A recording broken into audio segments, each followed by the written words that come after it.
Hello and welcome to another Jimbo's Driveway. Today we're off to Shelsley Walsh, which is a hill climb venue in the west of England near Wales. It's actually the oldest motorsport venue in the world that still uses its original course. It's older than Indianapolis, Le Mans and Monza. So we travelled up yesterday over to where we are in Romeo. It's a good few hours drive from where we are in southeast London. Stayed at this wonderful little B&B, and today we're off to the Duke's Hill Climb, which is being held at Shelsley Walsh.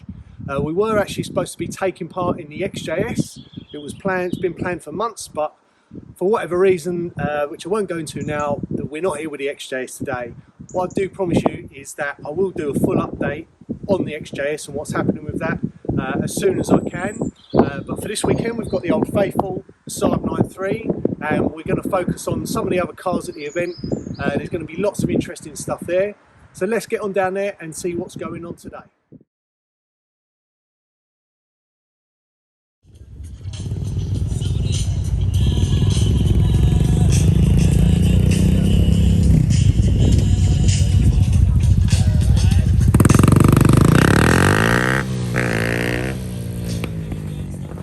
Well, we made it to the venue now. Proceedings are already went underway, as you can see.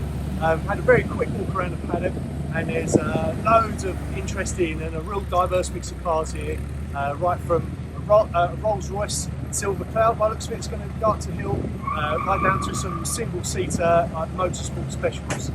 So I'm sure we're in for a very enjoyable day here. We're going to see if we can pick out some of the more interesting cars, do a little bit more about those, and then we're going to head up into the hill a bit later on to get a different viewpoint and then see how the day pans out. So stick with us. I hope you enjoy this video, and yeah, let's see what we've got here today.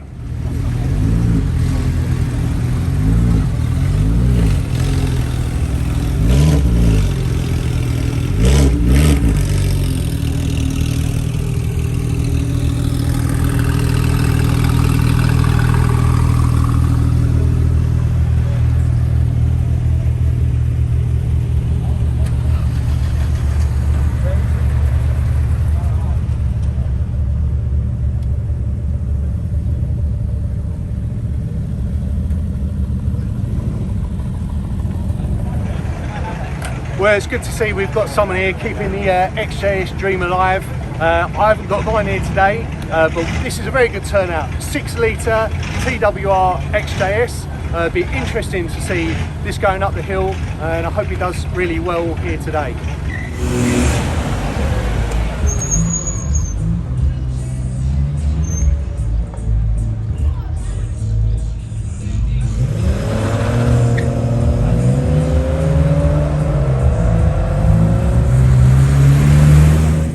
So this is a real turn up, finding one of these, and this really brings back some childhood memories as well. For those that don't recognise this car, this is actually a Gordon Keyball. The Gordon Keyball was built in the 1960s. It was a British car with a Ford V8 engine and Italian styling. Very reminiscent of the GT cars from Ferrari and Lamborghini in the 60s at the time, but this was a British Challenger car. And it's got a real cult status because it never really took off as a brand, and so I believe this is pretty much the only mark that ever came out. I think they did a slight variation, but this is pretty much it. But there's a real sort of like tight-knit owners club community for these cars, and like I said, this reminds me of childhood memories because one of my friends at primary school, his dad had a Gordon Keyball tucked away in the garage, and we used to look home and pore over it with real interest because it's such a good-looking car. And when it starts up, it's got that real, you know, that V8 rumble to it. You know, really quite a special car.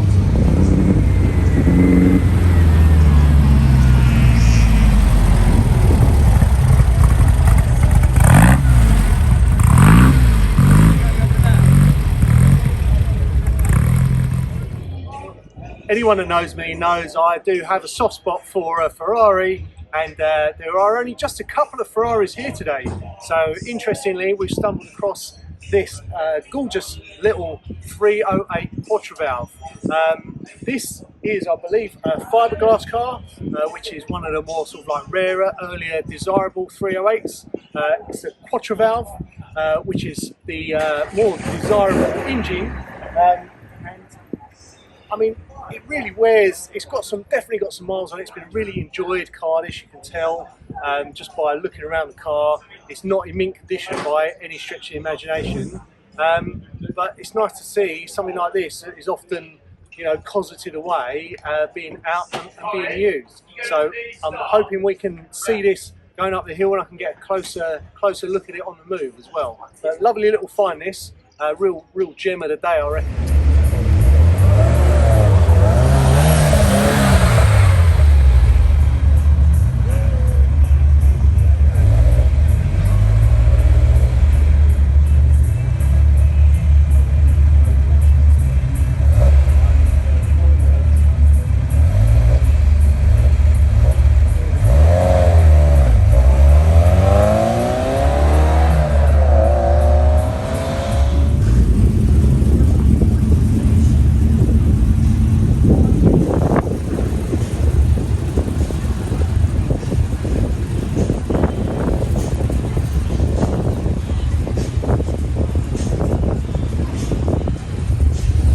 This is, I believe, a recreation of a Jaguar XJ13, and this is a bit of a special car for me because the heart that lives in this car, the V12 engine in this car, is the origins of the V12 engine that was found in Jaguar road cars for decades.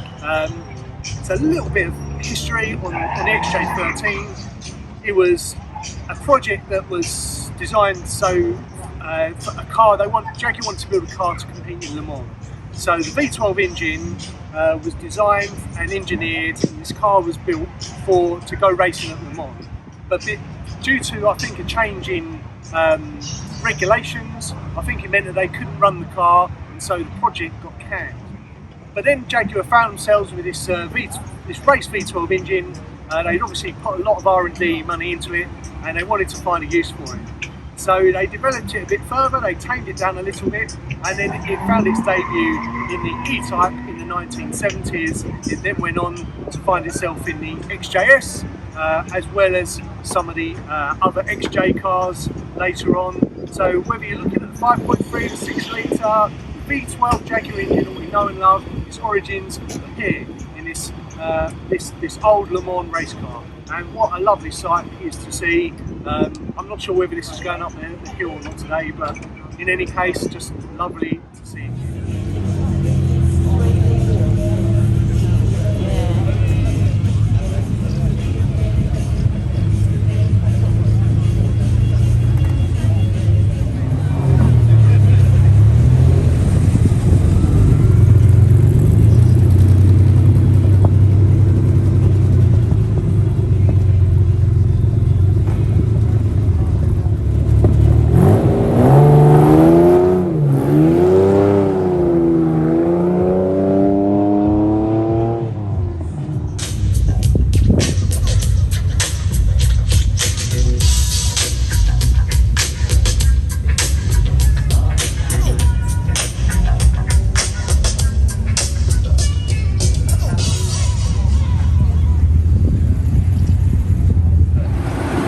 I hope you can hear me over the noise. There's a lot of cars lining up ready to go up the hill now, and one I've seen go up a couple of times already and I've missed it so far is this Subaru here.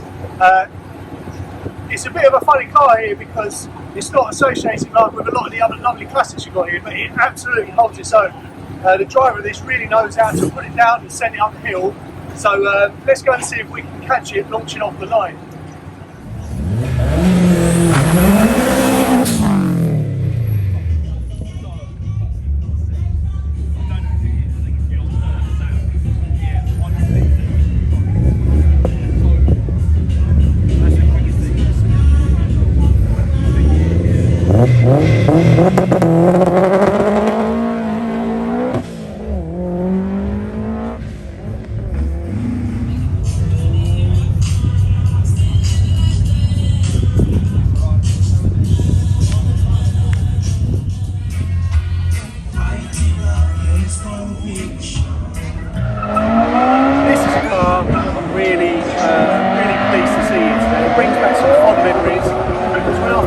this car. It was actually at the Best of Italy race in Italy a few years ago. It was literally just finished then, and it caught my eye today because it's just gorgeous. It's a Restomod. I believe it was built by Retro Power. It's got alcoholics bits on it, and it's just a fantastic recreation of an old classic, but with like modern engineering bits on it to make it sort of, go that much more better and stay reliable. All the little details have been thought of on this, even right down to the door handles, which are really trick and lovely, and it's lovely chocolate brown interior retrim. Just a gorgeous little car, and I'm hoping we get to see this car here because it's a fantastic little car.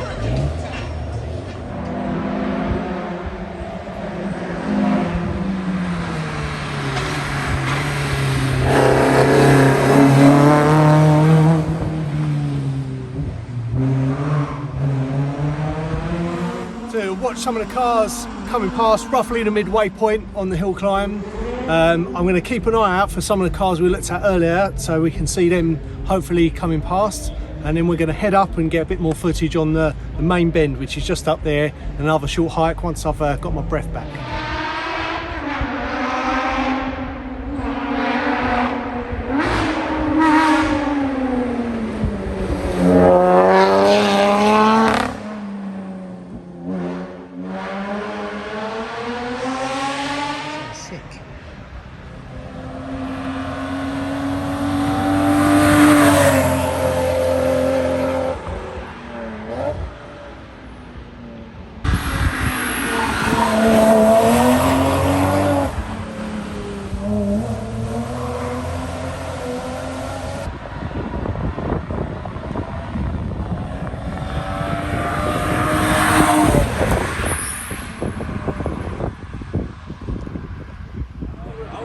What is it?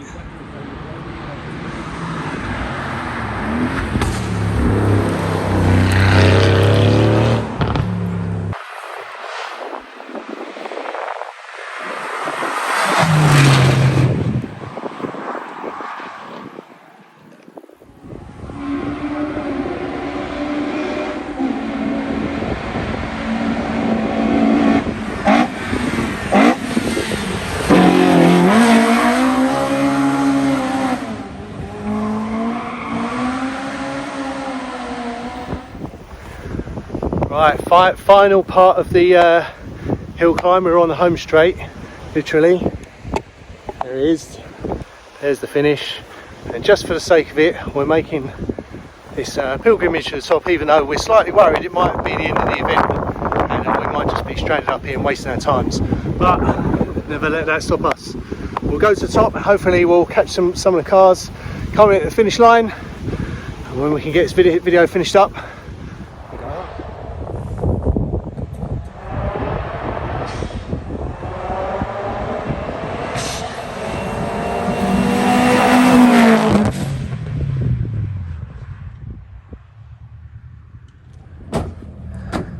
well, we finally made it to the top of the hill.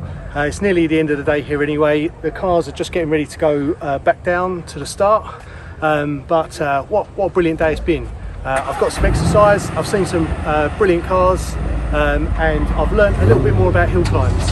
And most importantly, just how steep the hill climb is. I didn't appreciate, having seen this before being here, is like how steep the incline is on these hill climbs. So it's given me more food for thought when we do come back, and I do actually hopefully bring the Jag or something else back here maybe next year to actually get involved in the hill climb itself. I hope you've enjoyed this video. If you have, don't forget to subscribe to the channel. There'll be more videos coming along very soon. Hit that like button, hit that bell button. That's all from me. Take care for now, bye bye.